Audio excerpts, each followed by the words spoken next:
going on, everybody? Welcome back to the Byerly Studios. We are in a continuation video of the overall art shed workshop build. So in the last video we were able to build the right hand side L-shaped bench that continued off the main bench itself. So if you haven't had the opportunity to go back and check out the main bench build, which also splits in half to make it easier so we can pull it away from the wall, stain it, and then put it back, or even doing any kind of future work to the bench, we could do so. And that includes maybe putting up like foam or rock walls or pegboard or anything like that. This was the last video where we completed the right hand side workbench itself, just at a simple 2x4s. You can kind of see that we've also kind of started bridging into some other videos that are coming here later in the series. One of those being the actual shelf top here. I haven't got to the countertop yet. I'm gonna buy some new boards for those, just because they're a little bit deeper than the scrap pieces that I had, after I had completed a shelving unit for my wife. So just be aware that I'm in the process of kind of layering those in, kind of notching them, not screwing them in until that video is completed, but getting them just kind of laid out. Now I'm also going to lay a piece of that scrap up here as well. But before I do that, if you remember in the end of the last video, this piece of inboard right here, the support, was too short for this edge. I need to bring that out a few more inches to be even with the 25-inch depth of the workbench. So that way when I come over with the actual countertop, it comes all the way up to here and then it kind of is flush. And I might like put some kind of nice board here or something. But the goal is that it'll go from nice wood into the stainless steel countertop that we're going to be working on in this video. Yes, like I said, we're jumping around into some other videos, things that are in progress, including some of the gang plates placements around the studio, and then of course the actual stainless steel is today. I was originally going to do the left hand side workbench, which is more of a shelving slash storage for like screws and miscellaneous items. It's much more thin than this side is going to be. But I decided to go ahead and do the stainless steel workbench so that I can work on that. I can kind of lay things out, get things situated how I want. Now, as you can see here, I am using my saw on this. I've been using it on it since I brought this into the studio. However, today we're going to go ahead and raise that up. Now, the first thing that you're going to notice is that this leg right here, here's a side shot of that, is out a lot farther than the actual wood workbench itself. Yes, that means that when we build a support on both ends of this, that these legs will stick out further than these legs here for the actual wood workbench itself. But what we have here, if I grab my ruler here, the depth of this workbench here from back to front is going to be roughly 25 inches. Okay, so the actual stainless steel workbench, we measure that as well, is 25 inches. So we are going to put a faceboard on the front of this. Now that faceboard may go in an inch or two, depending on how I feel about that when I get to that point. But just remember that when I put the countertop on here, this right here is going to be a decide later on type of thing. It's nothing that's set in stone until I decide to put it on the workbench. But either way, when we get to the finishing of the workbench, it's going to be really nice and it's going to look good. So what we're going to do today is we're going to go ahead and cut up some 2x4s. We're going to frame in both of the end supports for this stainless steel countertop. It's going to face smooth side out with a lip on the back because the other end has a notch for a possible shelving unit. I didn't want that shelving unit over here. I just wanted to continue workbench across. So this smooth portion is going to be facing forward. So let's go ahead and get some 2x4s cut. We'll get them framed in, and we are going to reinforce them with a back brace as well, just to kind of keep them from bowing out or shifting later on down the road. And that also will keep us from having to screw those supports into the subfloor. So let's go ahead and get to it, guys.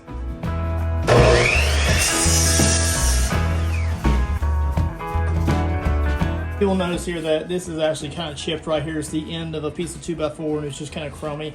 It's not the end of the world because I'm going to kind of cover that up with the actual countertop itself. So we're just going to butt that up against there and then just call it a day. It's no worries, nothing whatsoever is going to cause any issues for that. Out of sight, out of mind, as it were.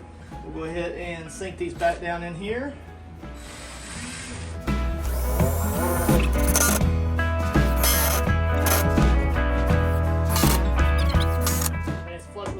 So that we come across with that board and then maybe clean this up depending on how that is. Now what we're going to do is I'm going to try to go ahead and measure how deep I want that brace for the legs to be.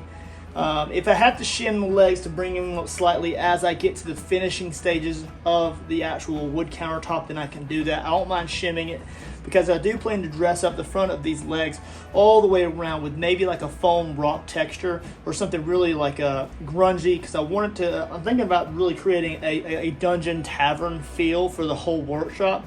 That way I can have fun creating and painting foam, rock walls, and maybe rock windows and things, all sorts of fun stuff. Just really enjoy the space that I'm building out. And this is just the bones of that space. So you'll also notice in a side cut here that I have shimmed the back of the workbench so that they are even with each other. The frame of the wood workbench and the top of the stainless steel countertop. That way I can go ahead and take the measurements of everything. Alright, so the next stage here is I'm going to go ahead and begin taking measurements to see how high this needs to be. So I want to try to make them flush with each other. Now, as I said before, if I need to shim this up or down slightly, then I can do so. I'm not worried about that in any way, but I'm going to get as close as I can, and then we'll just wing it from there. So I've already gauged the depth on the back with the 2x4 spacer for the back. So that means that I have the same amount of room for the back of the wood and the back of the stainless steel for any kind of foam, rock, wall, or anything that I want to add later. So what I need to do is I need to go ahead and add just a piece of scrap plywood to the top of this. I believe this is 3/4 inch. And that way I can go ahead and get a measurement for how tall I need to make the braces for the legs. Because we're not cutting the brace of the legs off. We're keeping those, and that's why we're having to bring those supports for those legs out slightly further than this portion here. So it's going to be a little bit further out for those leg supports, but it'll be worth it in the long run, and that means I don't have to cut the legs off of these either. Alright, you guys, so what I'm going to do is I'm just going to take some of this scrap here. We're just going to kind of lay this up here. We're going to see what we see. Kind of gives you an idea of what it possibly could look like with just the wood countertop part of it on there before we dress up the edges and then router it smooth and all that fun stuff. You can also see that the 2x4s right here really do show prominently forward, and that's why we're going to come in with just a nice dress up board later on down the road. And that gives us the opportunity, if I do a slight overhang there, to put like LED lighting, shadow lighting, and things like that underneath the workbench itself. Just small accents that really make a difference. Alright, so I pulled that workbench away just a little bit from the actual wood portion of it, and we're going to go ahead and measure it and then just kind of like round us off. So measuring from the very bottom of the workbench all the way up, we have roughly about 38 1/4. Okay, 38 1/4. And then we measure the top of the workbench on our side, not the back side with that lip around the back, but the front, then we have about 11.5 inches. So 11.5 inches is the height of this, 38 1/4 on this. So then we'll go ahead and make our minuses, and then what we'll get is, if you were to do it that way, you could, or you could just go ahead and measure from the top of this to the top of this workbench here, and we get roughly 26 1/4, or 26.5, I'm sorry, 26.5 inches. It needs to be the height of the workbench. And then I'm going to fine tune that when I get completely done to shim it to be absolutely perfect height with this, right? I want perfection, and I want it to be almost seamless. There's a little bit of a lip there that catches dirt. That's okay too.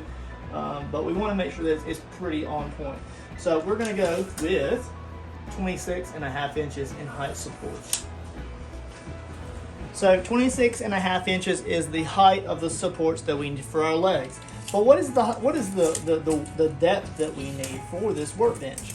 So if we take it all the way to the back so that it has a little bit of an overhang, that takes away from that spacer that we had on the back, which is that 2x4 spacer. So what we could do, if we go just an inch or two, maybe an inch wider than the legs themselves, it gives you just barely a little bit of a lip for that leg to hang on to. And if I need to put some, because these are hollow squares on the bottom, if I need to put like a screw or something in the 2x4 that kind of these sit down onto, then we can do that as well. But after we get this on that frame, then I can kind of trace those out, remove it, put screws down, and then these would sit onto those bolts or screws, whatever I use. And if there is a possibility that this shifts around in any way, it just reduces the likelihood that it can fall, hurt somebody, land on somebody's toe. Because I'm not going to really truly screw this down into those supports, probably like I should. I'm going to let the weight, which it has a lot of weight, do it for me. And that's why we're going to brace it on the back so that the legs on either side, or mainly that side, doesn't buckle like if it buckles in or out, then the end of the bench would just fall down and it could hurt somebody, right? So what we're going to do is we're going to go just a little bit over, so we're going to go 25, and let's go 25.5 inches in depth. So let's go ahead and get some 2x4s cut. We'll build both of the end frames here. What was it, 26.5 inches in height, and then 25.5 inches in depth, and then we'll get some 2x4s under this, and then we'll brace the back to keep those from kind of wiggling around too much. Let's get to it.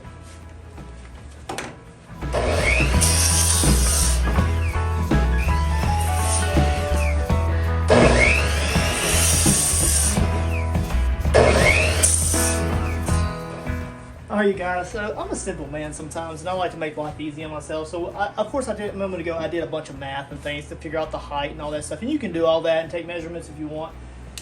So just like on the other side, when I build the brace, I want it to have a bottom plate and then a top plate. And what that means is that when I come in with the 2x4 downward support for those, it's not just on the outside edge applying pressure downward to those screw heads.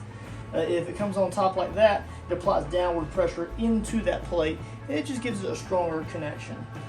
So what we'll do is we'll have a bottom plate and a top plate. These will be the vertical connections, and that means that I do not have to have a middle support there unless it truly bows later on down the road. Because the leg supports are roughly right here, you know, on both sides, I'm not having to worry about the pressure of those legs distributing the weight in a weird way. So having the two supports on the interior and then exterior on the back is all we really need. And then we'll brace that the back part right there, and it'll give us the strength that we need. Now just remember that the brace on this side will be screwed into the actual wooden workbench itself, but we could always remove that if we want to. So we go ahead and take our measurements again with those 2x4s stacked up there. Now we are taking, with a 2x4 stacked up there, we're taking off 3 inches, remember that. So the total workbench height needs to be 23.5 inches in height for those supports right there. And that gives us just a teeny bit of wiggle room as far as shimming it up and down, depending on how thick I decide to go on the countertop itself, which I haven't decided yet. So we're gonna go 26.5 inches on these vertical supports. And I need 4 of those.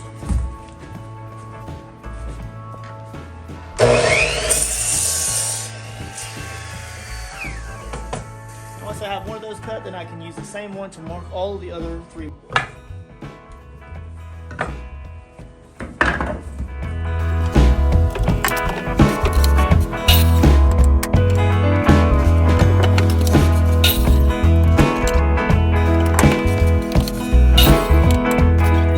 Alright, so I'm just going to build this up on the workbench using the exterior of the wall right there is the right angle there.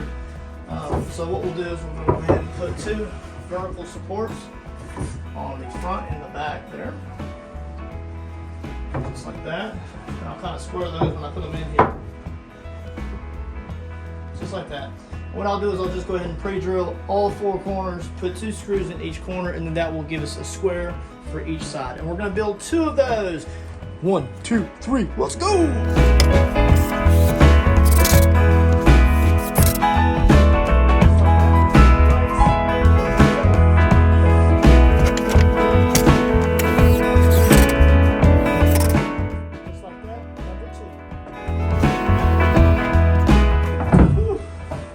Just like that, there's the second support. So now, of course, I have to not wipe this thing down at all. I need to do that before I finalize anything. However, for now, we're just going to go ahead and get it lifted up, get it supported, and then maybe in the second part of the video, I'll do a time lapse of me just cleaning the blinking thing before I kind of finalize it in some ways.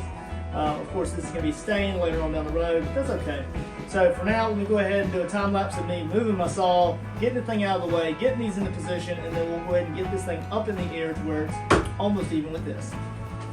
Alright, so as I go ahead and get things ready to be moved and lifted up, I'm going to go ahead and where the legs are in conjunction to the back wall, I'm just going to put a shim board against the baseboard of the wall so that when I get these put in, I can kind of just replace the shim board or placeholder with the actual frame pieces itself, and then I can just lift this and put it on top of those frames. And then what I'll do is I'll level those before we add any kind of back bracing to keep these from bowing out or twisting in any way, which could be considered a danger to children or myself in the studio when this is up in the air, because this thing is super duper heavy, and I don't want to risk anybody getting hurt, right? Safety first. So let me go ahead and lay this out there, and then we'll go ahead and get this all moved out of the way in a time lapse.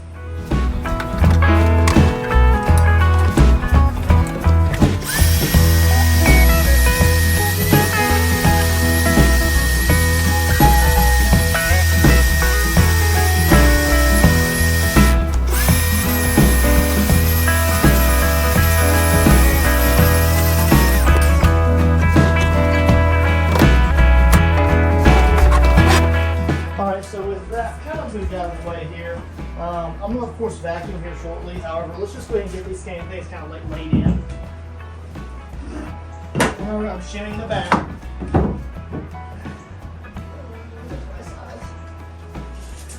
Yeah, it's right size. It does apply downward pressure. There.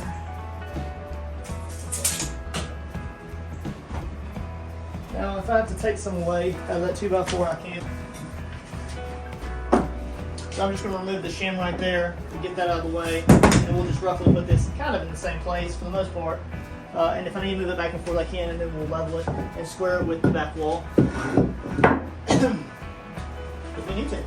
The extra screw laying on the ground. Cool. Alright, so now here's the hard part. I need to go ahead and lift this thing up. This thing's heavy as all black hell, and it's so awkward to pick up. Oh.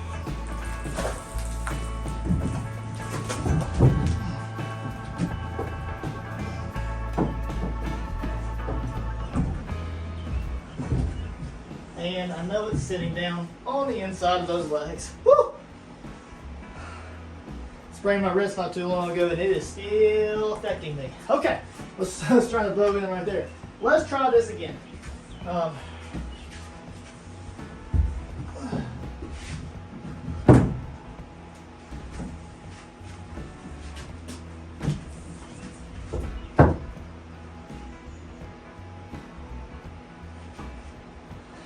So there's that side up, and then, okay, don't move. Super precarious. Okay, so I wanted it to be further out because I still want that gap to be on the back. So even though naturally I naturally want to push this back against that wall, just to make life easy on myself, it actually has to be further out. So I need to shim that back piece. And I need to be careful because that right there is already bowing out because of the weight. So I need to put a piece of wood there, and then I need to push it all the way back. And then that's flush. Oh, it doesn't want to stay. It doesn't want to stay because this isn't squared over here. So it's kind of like relieving pressure. Alright, so there's that. Pushing that way. I'm pushing that way, right? Alright, there's that. I failed. Let me shim the back of this.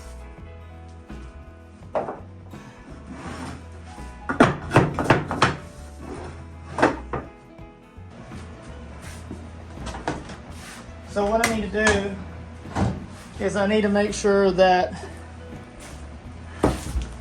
this is square with the wall and that it's vertical, right? So I've shimmed it to push it all the way back, and then I'm going to go ahead and make sure that it's square with the wall. But as I do that, I need to bring it that way. So I'm going to go continuously over until that 2x4 edge of that 2x4 is flush with the ground.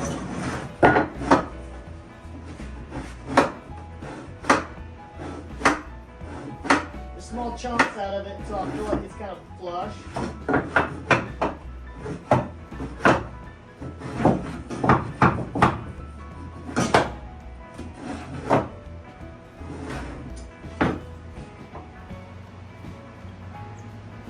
I need to go just a bit further.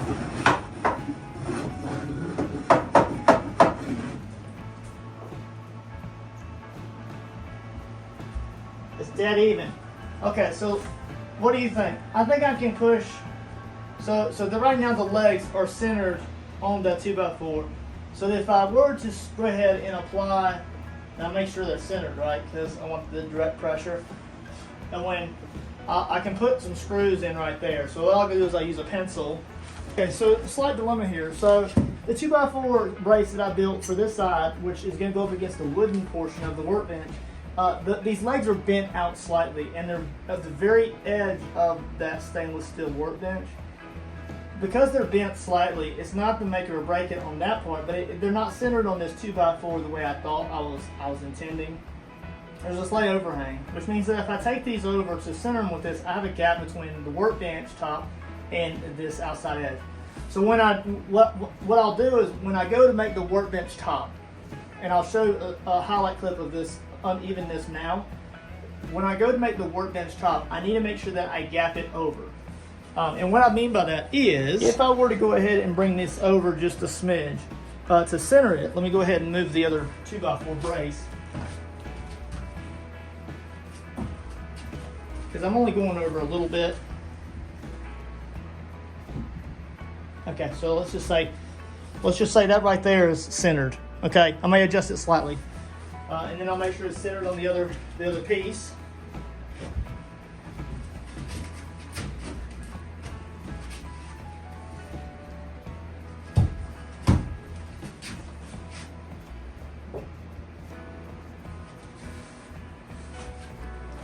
Okay, so what that means is with it centered, with the tools I have up here now, so I could potentially fill that gap that way.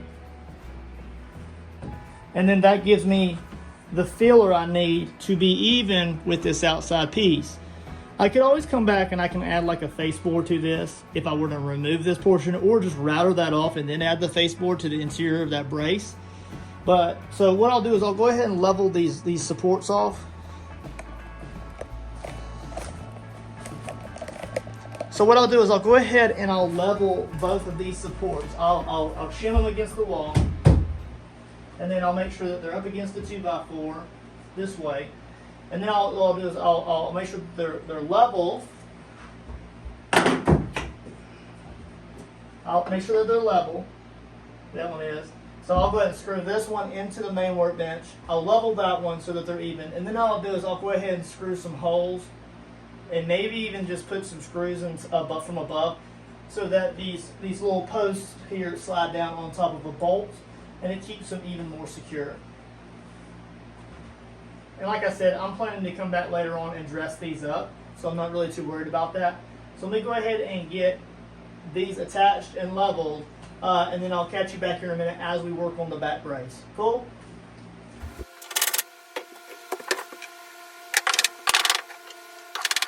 Guys, so we got this thing fully supported on both ends. I've also got it kind of shimmed in the back on the braces. So I've got it shimmed with a 2x4 on both corners, okay? And that kind of sets it apart so that when we pull the bench out and I stain it and put the pocket screws in for the shelving and the countertops later, I can easily pull that out of the way. And it's all one piece, it's all shimmed the same distance from the wall. So when I come in with the foam rock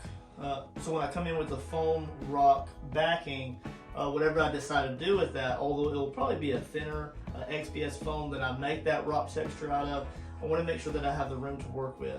So now we're at the stage, I've already got my miter saw back up here. We're going to go ahead and begin the process of bracing the back. So of course, as you've known if you watched some of the previous videos, I'm going to make a kind of a floating island on some 4 casters, maybe even one in the middle maybe, that I can roll in and out of this space. And then because it's so deep, roughly 25 to 27 inches deep, it gives me that much ample space in here if I want to push a portion of that workbench in, or that island in, then that portion will open up that much space inside the studio here. If I want to extend it all the way out, then I can do so, and it gives me 25 extra inches of space here. So the goal here is that when this is all said and done, there will be a void here, a void on the other side, and in the very middle, however deep I decide to go with that, I will have an island that will be projected out. Let's just say right here, for instance. And if that gives me some like an L shape or almost like a T shape workbench here with a step down. I'm going to make sure that when I build that, I want to make sure that it's very tight. Although I have a carpet down now, I want to make sure that it has maybe like ½ an inch of gap between the stainless steel portion and the actual island. And the island is going to be stained the same as the workbench itself. That will be probably where I sit and do most of my lives, if I do lives in the space, which I probably plan to at some point. Most of my painting will be done depending on where I am in the studio at the time. I'll probably build me an easel on the actual workbench itself that I can slide and move around. So I might make that in a separate video later on down the road when I get more of my woodworking, more expert woodworking tools in this space. So let's go ahead, we're going to go ahead and cut some 2x4s, take measurements, cut 2x4s for the supports on the very back, and that keeps that back support from bowing out or shifting if this were to get knocked or hit. I did screw this support into the main workbench, so it is already attached to that portion, and it is not going anywhere. It's not like I can't unscrew that and move it later on down the road. However, let's go ahead and take measurements. Let's get the back supports in. I'll kind of describe how I want to kind of position those and then maybe move them in the future. Let's get to it.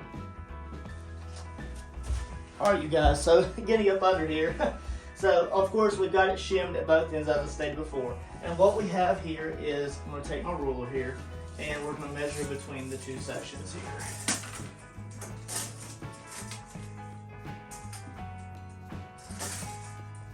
And when I say I'm measuring between the two sections, the first measurement I'm taking is from the outside 2x4 to the outside 2x4 over here.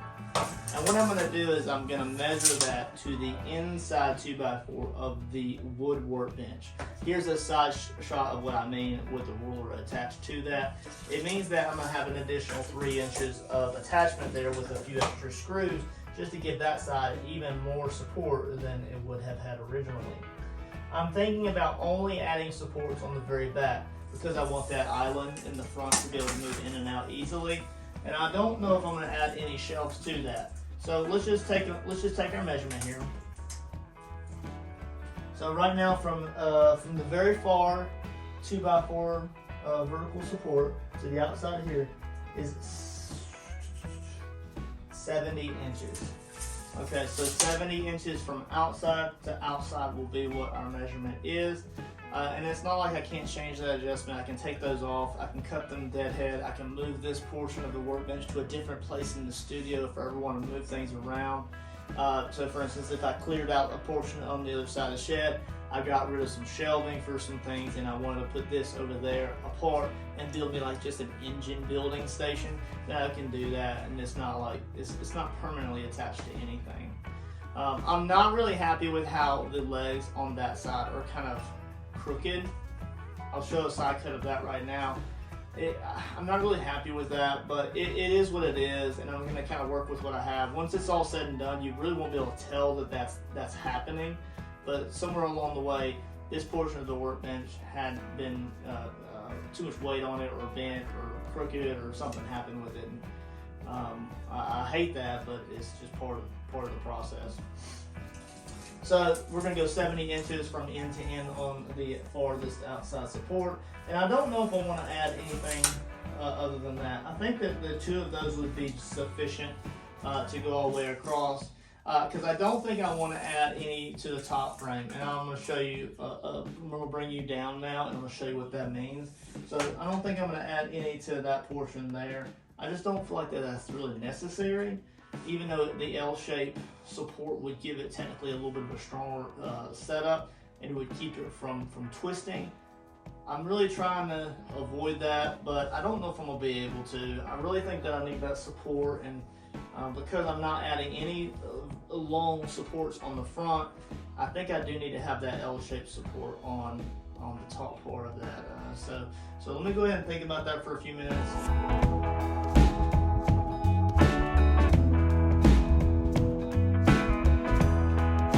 So on that side shot here are the two legs here coming down onto the wood frame.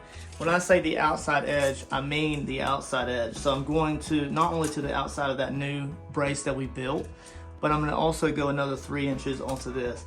And what I'll do is I'll put 1, 2, 3, 4 screws in there, and that will give it not only just a strong connection between the two braces on both sides of the stainless steel countertop, but it'll also lock it into this side as well. And because this is technically open, I can always come in and remove and add screws later on down the road. It is not a problem. If I want to separate this from this, then I could do so, okay?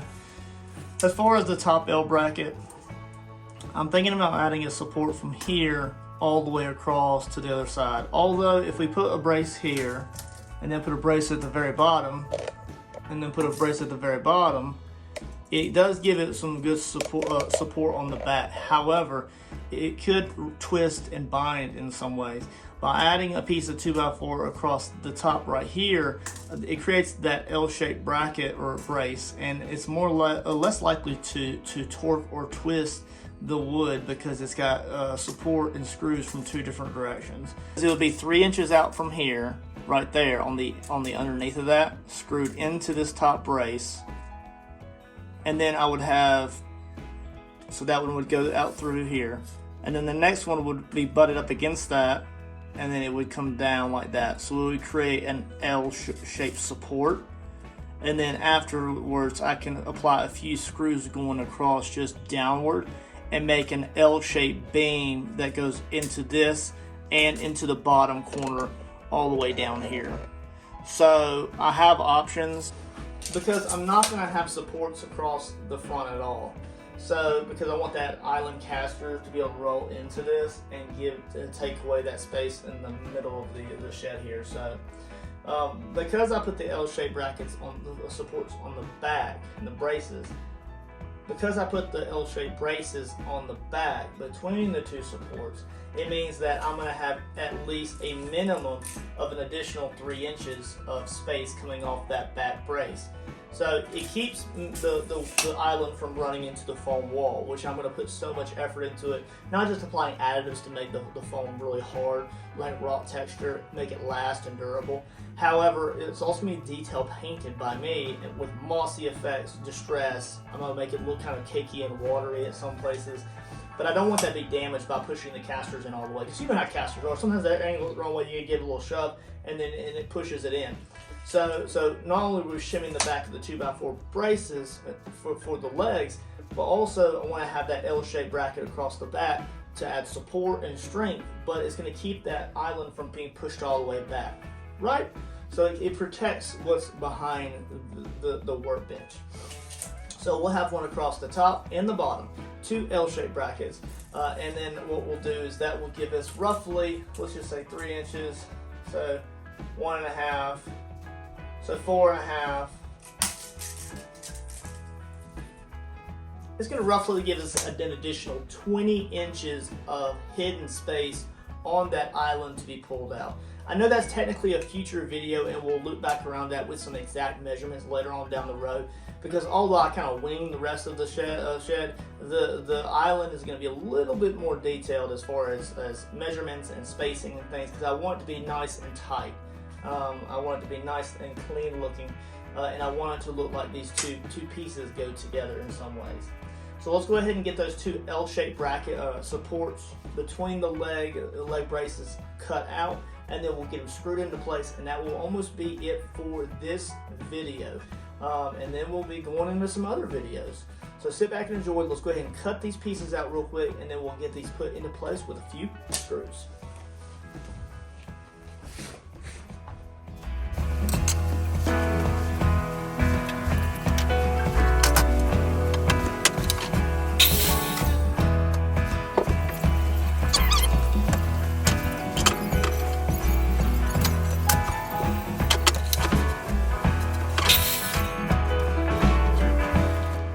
Put this one back all the way shimmed over, and then we'll screw it into place.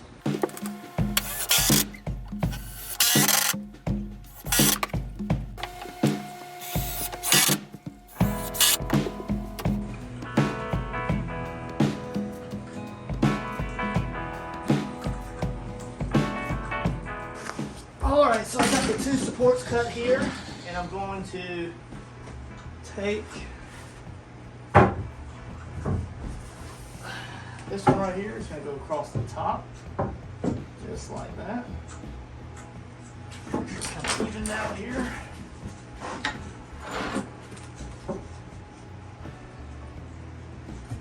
Let's make life easy since I'm holding it up above me.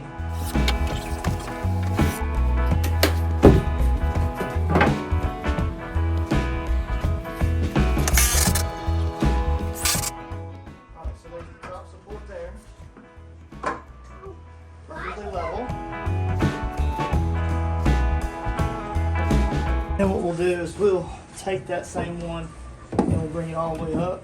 Instead of just coming over to right here, we'll actually go all the way against the other frame. I'm actually out of screws, but I'll get some more and then I'll sink some more screws in right there.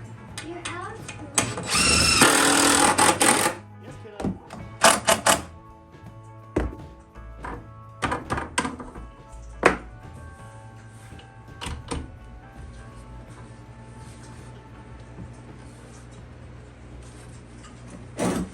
All right, there we are.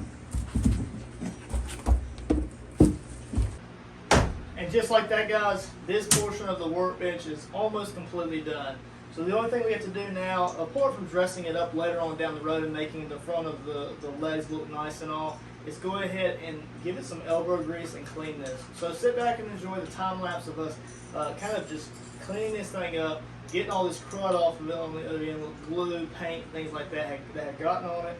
We're going to polish it up real good, and then we will catch you guys in the next awesome video where we'll probably be building the other side, which is the more narrow left-hand side of the overall horseshoe workbench.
Alright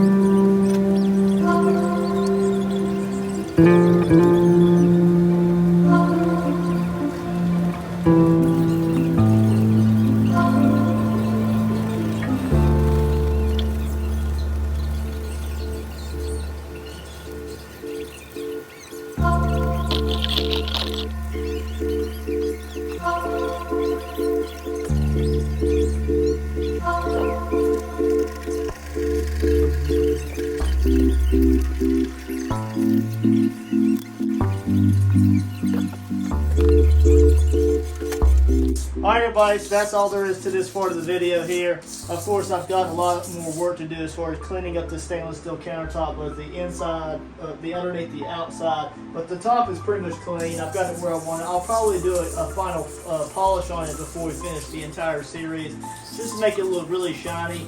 That way I can just really give it a good showcase. But as you can see here, it really does clean up quite well, even though it does have quite a few scratches on it. One of the best parts about having this stainless steel countertop is that I was wanting to lay out all of my engine parts for my VW engine. So that's one of the best things about this is I'll be able to just take my engine and sit it on top of the counter like that and lay out all of my piston rods and all that stuff right here in front of me before I start building and assembling it. And if I ever need to break it down, I can just put a paper towel or a towel on here and then just lay out the parts as I need to. That's the great thing about the stainless steel countertop as opposed to the wood countertop. Anyways guys, I hope y'all enjoyed the video. I will see you guys in the next portion where we'll be building the left side of the horseshoe. Later guys.